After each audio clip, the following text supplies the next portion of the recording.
Abram todos comigo as suas Bíblias no Evangelho segundo Mateus, capítulo 16. Evangelho de Mateus 16. Brilho. Mateus capítulo 16.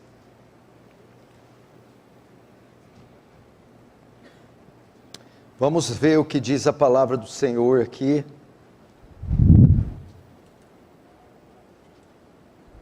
No Evangelho, segundo o relato de Mateus, 16, verso 26. Diz assim: pois que aproveita o homem se ganhar o mundo inteiro e perder a sua alma? Ou que dará o homem em troca da sua alma? Deixa aberto aí. Queridos irmãos, vai regulando enquanto eu falo, João. Hoje eu subi aqui para falar a vocês com uma só preocupação: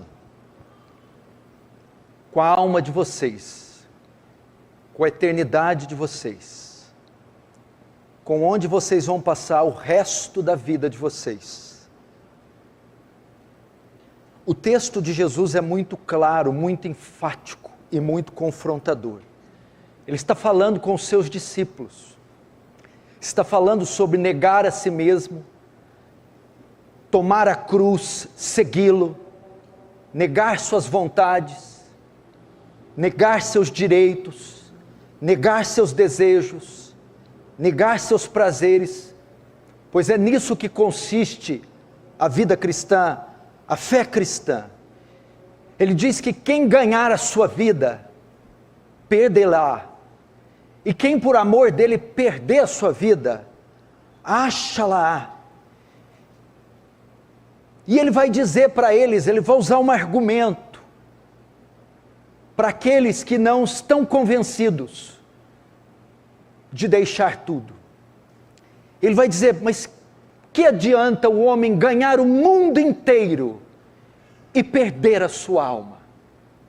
O que adianta ele ter sucesso aqui, ter fama aqui, ele conquistar tudo que ele deseja aqui, ele ter toda a beleza que ele deseja, todo o dinheiro, experimentar todo tipo de prazer, satisfazer todos os seus desejos, e no final da vida, perder a sua alma, ou seja, ser condenado. Estamos vivendo em um mundo, em um tempo, em que as pessoas estão trabalhando de dia e de noite, para ganhar o mundo, para conquistar o mundo. Vivemos um tempo de um descontentamento enorme, as pessoas não estão satisfeitas com nada, elas querem sempre o melhor carro, a melhor casa, o melhor corpo, o melhor marido, a melhor esposa, a melhor viagem. Querem satisfazer seus desejos a qualquer custo. Querem ganhar o mundo, mas não sabem que estão perdendo as suas almas, que as suas almas estão perdidas, que elas estão condenadas. E o que me espanta é que elas não estão preocupadas com isso. É como se estivessem caminhando para um abismo, com olhos vendados, sem saber para onde estão indo. E mal sabem elas que vão cair num precipício. Sem fim. Que adianta ganhar o mundo inteiro? Michael Jackson ganhou o mundo inteiro e perdeu a sua alma. Elvis Presley ganhou o mundo inteiro e perdeu a sua alma. Tantos outros artistas, modelos, ganharam o mundo inteiro, mas perderam as suas almas. O que vai ser de você essa noite? Jesus contou uma parábola e disse: louco, Amanhã pedirão a tua alma. O que tens preparado? Para quem será? Significa, você já passou pela sua cabeça que hoje poderia ser o seu último culto? Seu último dia? Sua última noite? Pastor, o senhor não pode dizer isso, que vai ser meu... Nem você pode. A morte é uma experiência que nós sabemos que é certa, porém imprevisível. E se hoje for o seu último culto, a sua última noite, o seu último dia, como estará a sua alma?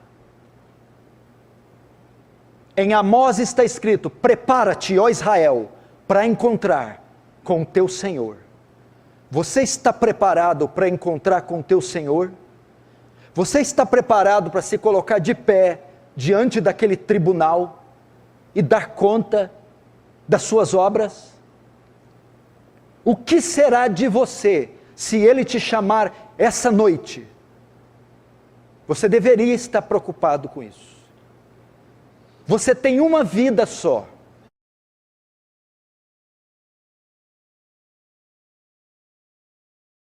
Deveria se preocupar com o que fazer dela e tirar um pouco dos olhos dessa vida, porque ela passa. Tiago chama essa vida de vapor. Você já abriu a tampa de uma panela quando está fervendo? Você já viu o vapor que sai? Quanto tempo dura aquele vapor da tampa da panela? Segundos. Moisés, no Salmo 90, diz que a vida é um conto ligeiro, é um breve pensamento, é como um capim que o sol seca e o vento sopra.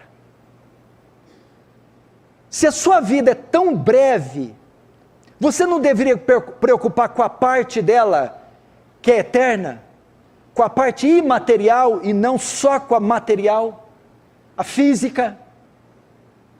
Você já parou para pensar que daqui a uns anos o seu neto vai estar te dando banho? Que você não vai conseguir sequer erguer o copo para levar a boca? Que daqui a uns dias vão estar velando você e passou e seu nome vai ficar no esquecimento? E o que vai contar de verdade é a parte sua imaterial, que não morre, sua alma. Não. As pessoas não estão preocupadas, mesmo dentro da igreja. Eu sou de uma época que todo crente desejava a volta de Jesus. Falava-se em arrebatamento em todas as igrejas. As conversas dos crentes eram: Jesus vai voltar, Jesus vai arrebatar a sua igreja, Jesus vai nos buscar. Eu sou de um tempo que os crentes só falavam sobre céu e inferno, sobre vida eterna, onde as pessoas se preocupavam em evangelizar as outras e alertá-las do perigo. Irmãos, Jesus está voltando, pessoas se convertam. Hoje é um tempo de teologia coach. Desenvolva o seu melhor, seja feliz, o resto que se exploda. Busque teus sonhos. Não se importe com o que os outros pensem ou digam. É esse evangelho maldito, fajuto, barato. E as pessoas esqueceram da mente, o senso da eternidade saiu da mente delas. E o que está ocupando é o senso do terreno, do imediato, do aqui, do agora, do material. É o imediatismo, é o prazer a qualquer custo, é o hedonismo. O prazer por uma picada na veia, o prazer por uma pedra de crack, o prazer por um cigarro de maconha, o prazer pelo orgasmo imediato, pelo sexo, pelo casamento, divórcio, segundo, terceiro, quarto, quinto, pelo carro, a troca, beleza? A mudança cirúrgica, estética. É isso que se ensina, que se prega, e isso é a expectativa dos crentes atuais. Mas eu entrava em casa de cristãos na década de 90, 80, e via-se quadros com versículos. Quadro dos dois caminhos, a porta larga e estreita, quadros da Arca de Noé. hinos eram cantados em disco de vinil, hinos antigos, bíblicos. As irmãs oravam antes da refeição, liam textos, tinham temor, e todos esperavam a volta de Jesus e a salvação. Conheci um homem que na sua radicalidade dormia de social, com camisa de botão, abotoada até nas mangas. E eu perguntei, senhor Bento, por que o senhor dorme assim? E eu tinha 13 anos. Ele disse, se Jesus voltar, como é que eu vou me apresentar a ele? Claro que ele não tinha uma noção de como ele ia se apresentar, mas ele está mostrando com isso reverência. Hoje, você está preocupado com isso? Com o que Jesus disse? O que aproveita o homem ganhar o mundo inteiro e perder a sua alma? Ou ele pior, ele diz, o que dará o homem em troca da sua alma? Você esqueceu dos sinais? Você não está vendo a mudança desse mundo? Eu estou convencido que Jesus está voltando. Eu estou convencido que o mundo está passando por mudanças que não voltarão mais, e que isso são sinais das profecias. Jesus está voltando mais rápido do que você imagina. Essa presente era vai terminar. Os sinais estão todos aí, você está assistindo eles, e eles estão acontecendo com uma velocidade espantosa, na natureza, na política, na religião, na economia. Todos os sinais previstos em Daniel, em Isaías, em Mateus, em Tessalonicenses, em Apocalipse. E o que tem a ver Jesus voltar? A volta de Jesus é a redenção das coisas, juízo para os ímpios, redenção dos justos, a consumação dos séculos. O que vai adiantar todo esse tempo gasto nisso que você está gastando, quando Jesus voltar? O que vai adiantar o seu coração estar aplicado onde está aplicado dessa forma, se Jesus está às vésperas? Seria tolice, não seria tolice, alguém gastar o seu dinheiro comprando um Cadillac, sabendo que daqui 20 horas viria um dilúvio varrendo a terra. Ele deveria estar preocupado em subir numa montanha alta, comprar um colete, ou se tivesse a arca na época de Noé, entrar na arca. Pois os irmãos estão assim, os primeiros pingos do dilúvio começam a cair, e eles estão na praia jogando frescobol, mal sabem que uma onda de 200 pés está vindo, e vai devastar todos que estão na praia.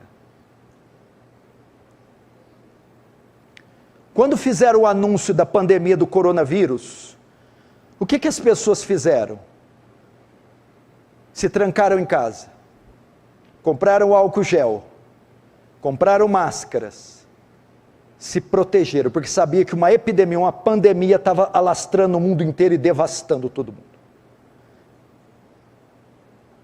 Se alguém fosse pego, ou se alguém desprotegido fosse se aglomerar, chamariam-lhe de louco, não é isso? A mesma coisa, o Senhor está anunciando a nós, o céu já está trovejando a sua ira, Ele está anunciando o seu retorno, a igreja devia estar se preparando para isso.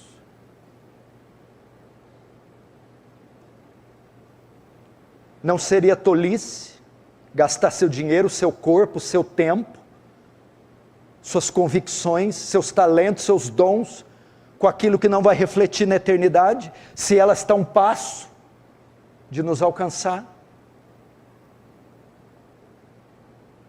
Como está a sua vida? Você diz, não, mas eu entrei aqui cheio de sofrimento, problemas, dívida, tristeza. Não, você não entrou aqui assim. Você não sabe o que é sofrimento. Sofrimento não é dívida. Sofrimento não é doença. Sofrimento não é divórcio. Sofrimento não é ficar sozinha querendo marido. Sofrimento é o pecado. Esse é o grande mal da sociedade. E essa é a grande causa de toda, é a origem de todo o sofrimento. E as pessoas estão colocando os olhos na coisa errada. Critica o governo, critica o salário mínimo, critica a professora, critica isso, critica aquilo. A origem de tudo que é ruim é o pecado. O seu grande problema essa noite é o pecado. Você herdou o pecado de Adão. Esse é o seu grande mal. Você precisa abrir seus olhos para isso. A palavra pecado no grego quer dizer hamartia, quer dizer perda da marca ou errar o alvo. Nós erramos o alvo, nós estamos aquém daquilo que Deus determinou. Nós erramos, nós não conseguimos acertar com Deus. Saímos dos princípios, desobedecemos, erramos o caminho, saímos dos trilhos, estamos aquém da sua justiça, aquém dos seus mandamentos. Todos pecaram e destituídos da glória de Deus estão, aquém da justiça de Deus estão. É impossível alcançar a glória de Deus, pecado é isso.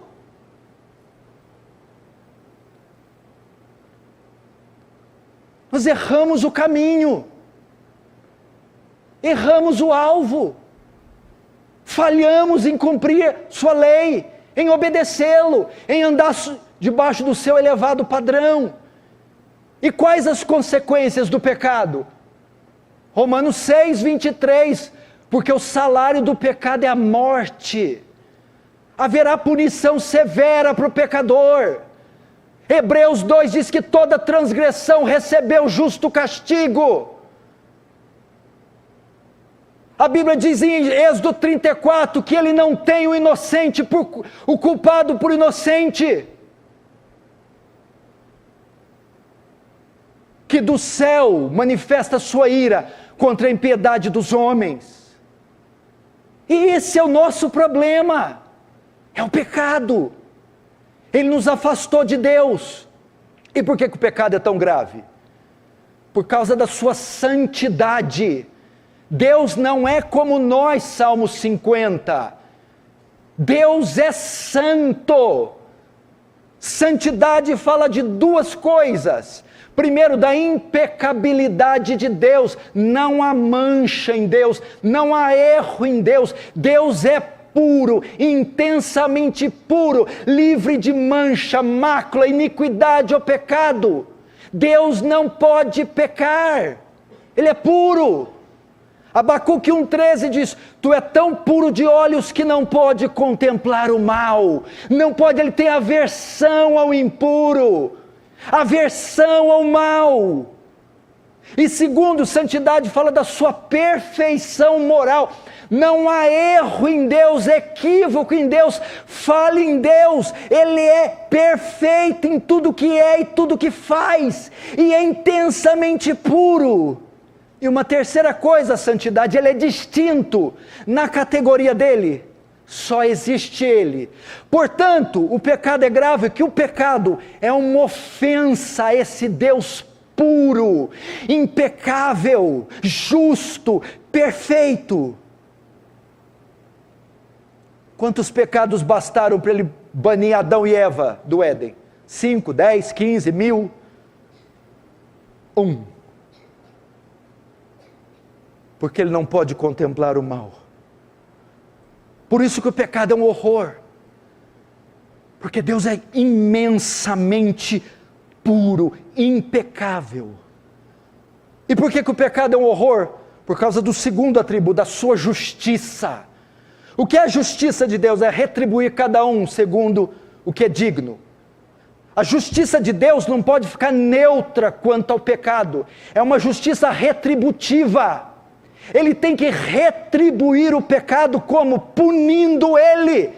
Fala da excelência moral de Deus, Ele é justo, Ele não pode fazer vista grossa ao pecado, não pode ser neutro ao pecado, parcial ao pecado, Ele tem que punir o pecado, a justiça dele demanda que Ele puna o pecado.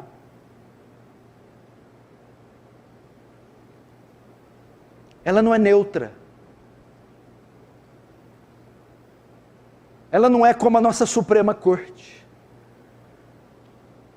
Ela é digna da mais alta honra. Por isso ele tem que punir. E quem ele vai punir? Romanos 3, 23. Todos pecaram. Todos. Todos inclui quem? Eu. Você. Todos os homens. Esse dia está chegando. De Deus requerer contas de cada pecado praticado pelo corpo. Seremos julgados por ações, palavras, pensamentos e omissões. O que você fez, o que você falou, o que você pensou e o que você deixou de fazer. O julgamento vai passar por essas 4 fases. Você já parou para pensar? Existe um livro, Malaquias 3 diz, que chama livro memorial. Ele vai ser aberto no dia do juízo. É o livro dos registros de Deus. Toda a nossa vida vai estar registrada. Nossos atos, palavras, pensamentos, omissões. Esses livros vão se abrir e vão ser escancarados diante do tribunal. As nossas obras ocultas serão todas reveladas.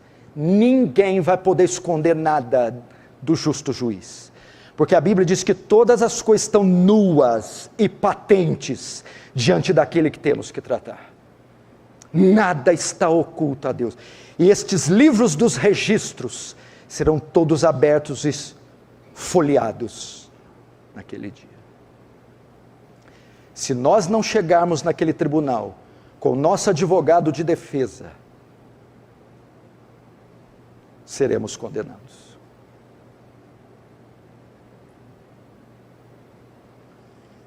Que adianta ganhar o mundo inteiro, andar em Rolls Royce, Cadillacs, BMWs conversíveis, Lamborghinis, Porsches, ser os playboys, ganhar o mundo inteiro como David Beckham, como esse,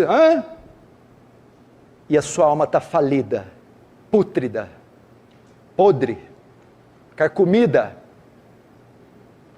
caiada. O que adianta? Você não deveria se preocupar com ela? Paulo em 2 Coríntios 13, 5 diz assim: examine-se para saber se você está na fé. O que esse texto quer dizer? Faça uma avaliação para saber se você é salvo. Faz um exame, é uma ordem, e é uma ordem para a igreja. Examine-se a si mesmo para saber se está na fé. Examine a sua conversão, avalia ela. Avalie a sua salvação. Avalie se você morrer hoje, você entra na vida ou entra na morte. Veja seus atos, olha para o seu coração, ele tem amargura, ele tem ídolo, ele tem crítica, ele tem ranço, ele tem rancor, ou é um coração maleável, quebrantado, perdoador, puro. Olha para o teu coração, tem um espaço aí que só Cristo ocupa. Veja a sua postura, se ela condiz com o que a Escritura ordena que um cristão ande. Você fala como a Bíblia manda um cristão falar, age como a Bíblia manda um cristão agir, usa seu dinheiro como a Bíblia manda usar. Você tem vínculo com a igreja como a Bíblia manda ter, sua mente é pura como a Bíblia manda ela ser. Avalia. Jesus disse, pelos seus frutos os conhecereis. Colhe-se figo de abrolhos, ou uvas dos espinheiros. Portanto, uma árvore má não pode dar bom fruto, nem uma árvore boa pode dar um mau fruto. Você já viu algum pé de laranja dar limão? Quem já viu? Quem já foi lá e chacoalhou um pé de laranja e caiu limão? E quem já viu um pé de abacate dar melancia? Limoeiro dá limão, laranjeira dá laranja. Crente dá bom fruto, dá fruto de crente. Diz que é crente, mas dá fruto de ímpio. Então não é crente, é ímpio. É pelo fruto que conhece. Você já viajou nas estradas, de repente é comum você viajar para ir para Batatais, ou ir para Estreito, ou ir para essas cidades aqui. É comum você encontrar uma mangueira no caminho. Você passa por aquele lugar lá há muito tempo. E você fala, qualquer dia eu paro aqui, você passa 1 ano, 2 e aprecia a mangueira. Fala, que mangueira linda. Que mangueira linda. E 1 ano, 2 anos, 3 anos. Um dia você está com mais tempo, você para. Vou apanhar a manga hoje, vou parar aqui e pegar, olha, o pé está carregadinho. E você está 3 anos admirando aquela mangueira. Quando você começa a pegar pedras e lançar, aí você vê que começa a cair, ao invés de manga, cai maracujá. Ué, isso aqui não é uma mangueira, isso aqui é um pé de maracujá. Puxa, mas me enganou durante esses 3 anos. Mas como ficou evidente que aquilo não era uma mangueira, era um pé de maracujá? Foi quando, ao colher os frutos, ao invés de manga, colheu maracujá. É aquele irmão que está na igreja, você olha ele de longe. Oh, paz do Senhor, glória. É um irmão em Cristo. 1 ano, 2 anos. De repente você resolve chacoalhar, pressionar. Ou Deus traz uma tribulação, você vai lá. Ao invés de manga, bondade, justiça, cai maracujá, irado, sensual, mentiroso. Você está entendendo? Quando ele é pressionado a dar as mangas, fruto de justiça, ele dá maracujá. E você fala, danado, danado, não era mangueira nada, não era crente nada. Por quê? Porque pelos frutos conheceis a árvore. É o fruto que dá, é lá com a esposa na porta fechada do quarto, é lá no computador de noite, quando todo mundo está dormindo, é lá com o din-din, a hora que está assinando coisa, é ali é o fruto. Olha que está passando uma mulher na rua, seminua. É quando olha para o coração, o que guarda aqui dentro, é pelo fruto, não é o quanto congrega.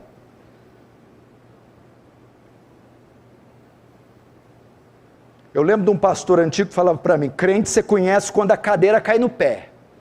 Sabe quando a cadeira de madeira rústica cai no dedão? Tum! Ali você vai saber se ele é crente ou não. É o que eu estou dizendo.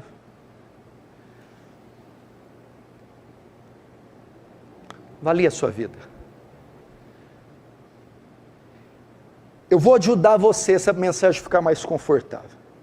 Talvez não era a mensagem que você queria ouvir, talvez você está irritado. Se eu estivesse falando da cor do seu carro, eu daria razão para você.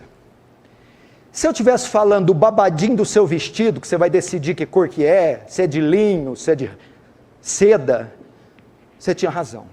Se fosse do financiamento da casa, tudo bem. Mas eu não estou tratando disso. Eu estou tratando da coisa mais valiosa que você tem. Sua alma. E essa vai passar a eternidade, ou no céu, ou no inferno. E pode ser hoje. Não convém então levar a sério essa mensagem?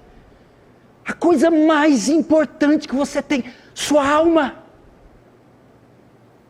Meu Deus, a sua alma. E ela só tem 2 destinos: a condenação eterna ou a vida eterna. Você precisa parar. Desliga os celulares, deixa de olhar no relógio, cancela todos os compromissos e trate da coisa mais importante que você tem: sua alma. Ou não é? Ou eu fiquei doido? Será que eu estou louco? Será que nós só somos corpo? Morreu, acabou. Paulo diz, se não há ressurreição, comemos e bebamos, que amanhã morreremos.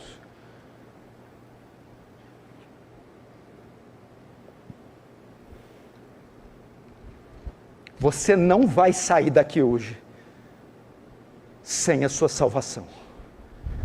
Eu sei que tem gente sentada aqui que não é salva. É claro que não é. E talvez você que não é, saiba que não é. Vai ficar relutando até quando? Será que Deus não marcou este culto hoje? Inusitado, imprevisto, imprevisível, para tratar da sua alma, da sua, não para te condenar, mas para te salvar. Como se dá a salvação? Abre comigo lá em João 3, João capítulo 3.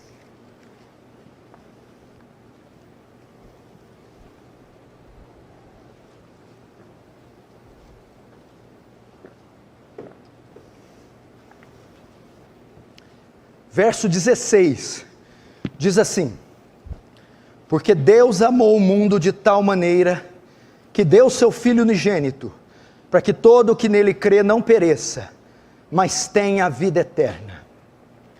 Lutero chamou João 3,16 de mini evangelho.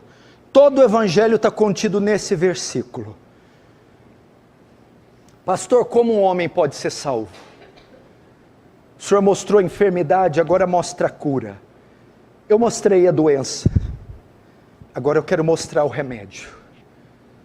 Tem alguém dentre nós aqui que está interessado em sua alma?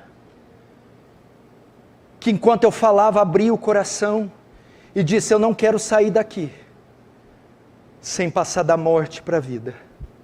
Eu não quero sair daqui sem o perdão dos meus pecados. Você vai pegar um pouco a sua arrogância, orgulho e prepotência religiosa de 65 anos de crente e vai deixá-la de lado. E como uma criança vai se humilhar aos pés do Salvador, dizendo: eu preciso da cura, não das minhas doenças, mas dos meus pecados. Eu preciso da vida eterna. O texto começa falando do autor da salvação. Quem é o autor da salvação? Qual é a origem da salvação? O texto diz: porque Deus. Começa com Deus. Deus é o autor da salvação. Jonas 2,9 diz: de Deus vem a salvação. É um presente de Deus. É uma obra voluntária de Deus. É Deus quem salva. Isso não está no nosso poder. Não está nas nossas mãos. Isso não é terreno, é divino, não é humano, é sobre-humano. É uma obra que compete só a Deus. E Deus quis salvar. Vim dele. Agora, qual a razão da salvação? O autor Deus, a razão, o amor. Porque Deus amou. É o amor de Deus. Deus salva os homens baseado em seu amor. Em seu amor por nós. O que motivou Deus a salvar o homem, ou o que motiva Deus salvar um pecador, é o seu amor que Ele tem pelo pecador. Isso deve nos constranger. Porque Ele diz: Deus amou o mundo. Mundo que tem duas conotações. Primeiro, o mundo fala do sistema. Por que para salvar Ele teve que amar? Porque mundo não fala de pessoas boas, fala de pessoas más. Ele não salvou anjinhos, Ele salvou víboras, facínoras, homens maus como eu e você. Paulo diz que pode até ser que alguém morra por alguém bom, mas Jesus morreu por maus. Ele amou gente má, Ele amou pessoas ruins, Ele amou pecadores, e a base da salvação é o seu amor. Terceiro, qual a extensão dessa salvação, ou desse amor? Amou o mundo. Mundo aqui fala de pessoas de todas as épocas, pessoas de todas as raças, pessoas de todas as idades. Deus amou gente na África, amou gente na Índia, amou gente no Brasil, amou crianças, amou velhos, negros, brancos, ricos e pobres.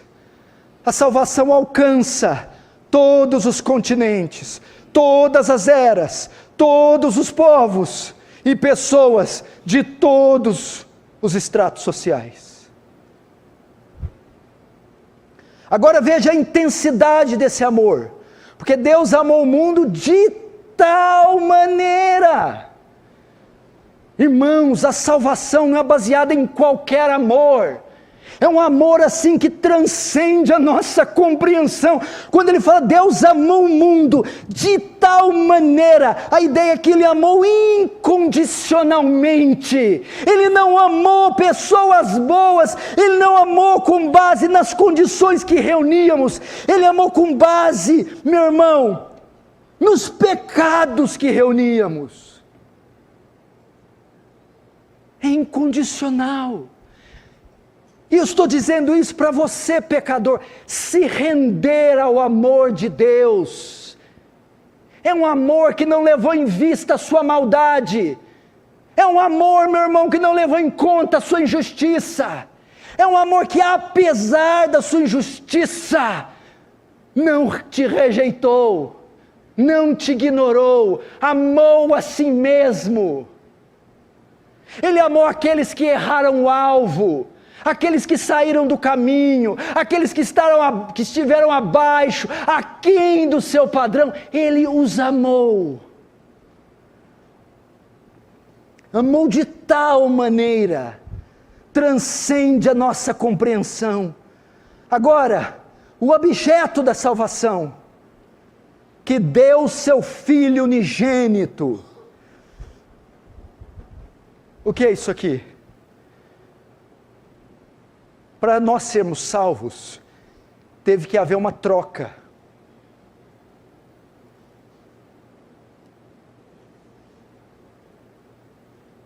Teve que haver um pagamento.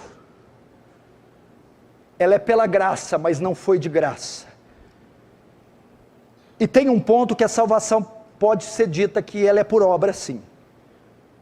Pelas obras de Cristo.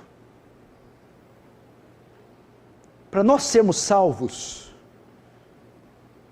outro tinha que assumir o nosso lugar, nossos pecados, nossa culpa e pagar por eles. Isso aqui aponta para o que? A salvação não é meritória, ela não vem por obra, senão não haveria necessidade de Cristo morrer.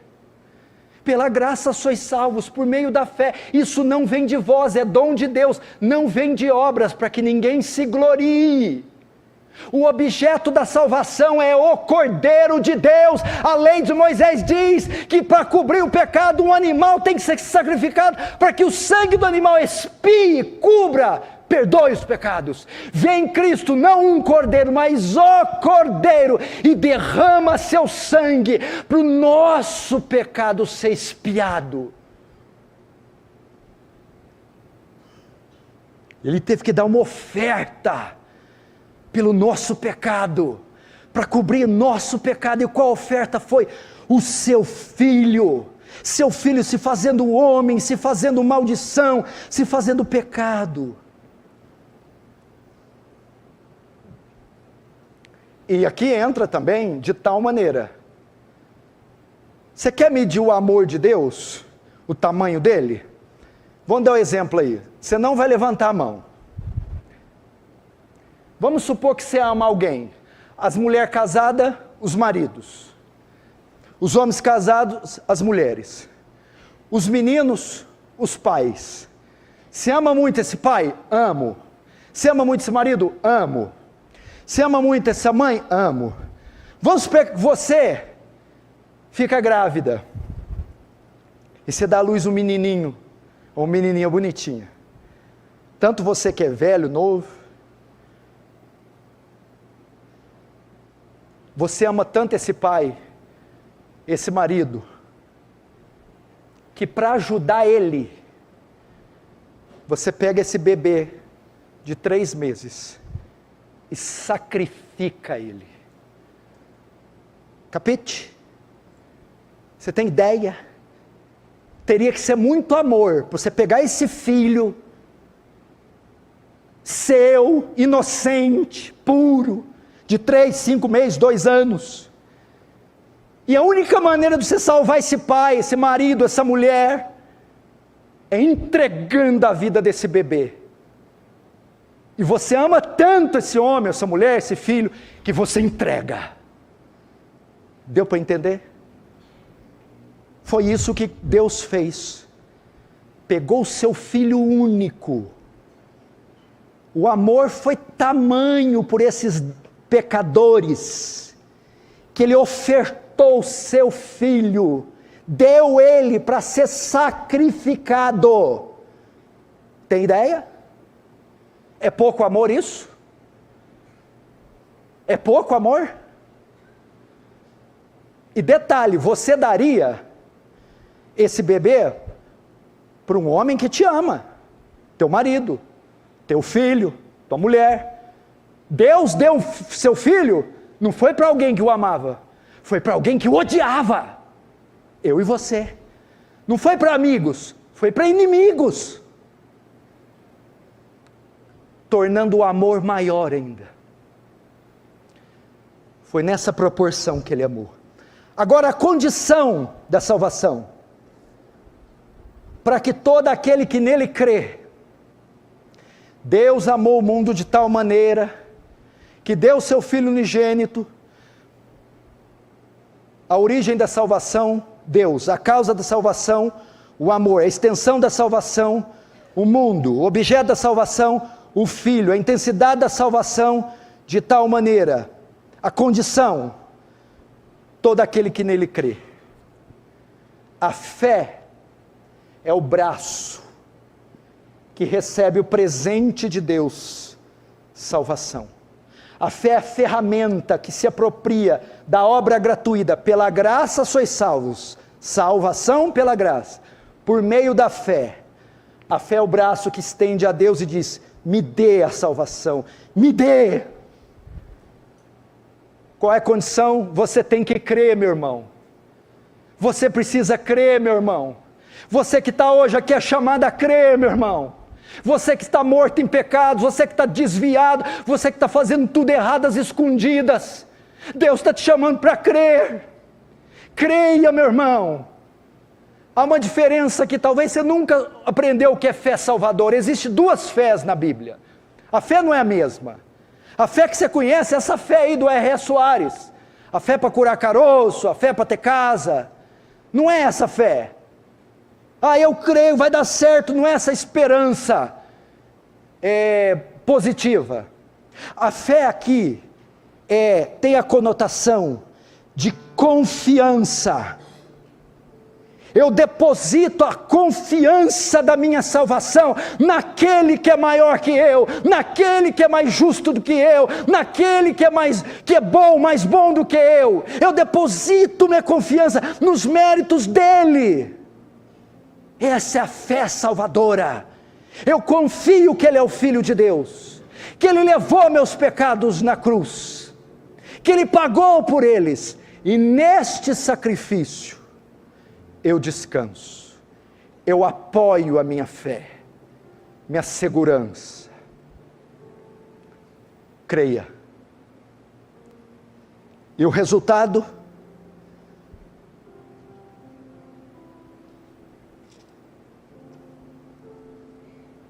Para aquele que nele crê, não pereça, mas tenha a vida eterna. Misericórdia e graça. Para aquele que crê, não pereça, não receba o que merece, o castigo, misericórdia, e receba o que não merece, a vida eterna, graça. Graça e misericórdia disponíveis para aquele que crê. É assim que um homem entra na vida. Há alguém aqui nessa condição hoje? Pense novamente, se for hoje o seu último dia, como está a sua vida? Você é uma ovelha ou você é um bode? Joio ou trigo? Virgem nécia ou virgem prudente? Eu não estou dizendo quantos anos você já batizou, quais igrejas você passou, não é nada disso. Você é uma nova criatura, você nasceu de novo, foi regenerado, o Espírito Santo habita em você. Você pratica obras de justiça, tem amor pela verdade, ódio pelo pecado, ódio pelo mundo, vive uma vida pura. Se você entrou aqui sem essas características, você não precisa sair sem elas. Deus pode te conceder isso hoje. Como você deve chegar até Ele? A prostituta chegou diante dele e confessou seus pecados aos seus pés, se arrependeu e creu. O tempo está cumprido, o reino está próximo, arrependei-vos e credes. Vá diante dele e confesse seus pecados. Eu não sou bom como deveria ser, justo como deveria ser, eu falhei em te obedecer e te servir, eu olhei para a lei moral, os 10 mandamentos e quebrei todos eles, mereço a punição, mas eu me arrependo de ser a mulher que eu fui todos esses anos, o homem que eu fui todos esses anos, eu me arrependo. Veja só, arrependimento bíblico não é arrepender de um ato, é de um estado. Não é arrepender do que você fez, é arrepender de quem você é. Não é de um ato isolado, arrependo do que eu fiz ontem, não, arrependo do homem que eu fui todos esses anos. Não é arrepender do que você faz, é arrepender do que você é. Entendeu? Você disse, eu me arrependo de ter feito aquilo que a minha mulher ontem. Não, eu me arrependo de ser o marido que eu sempre fui, o homem que eu sempre fui. Eu me arrependo do meu estado. Essa é a ideia. Se arrepende. Se arrepende. E segundo, fé. Debruce-se naquela cruz, aos pés dela, e diz, eu creio que o Senhor fez o que eu não poderia fazer. Se você fizer isso, e o Espírito Santo te conduzir, hoje, não é amanhã, hoje você é salvo, agora, aqui neste culto, você passa da morte para a vida. O Espírito Santo regenera você, chama você. Fecha os olhos, curva a sua cabeça. Você vai falar com Deus agora.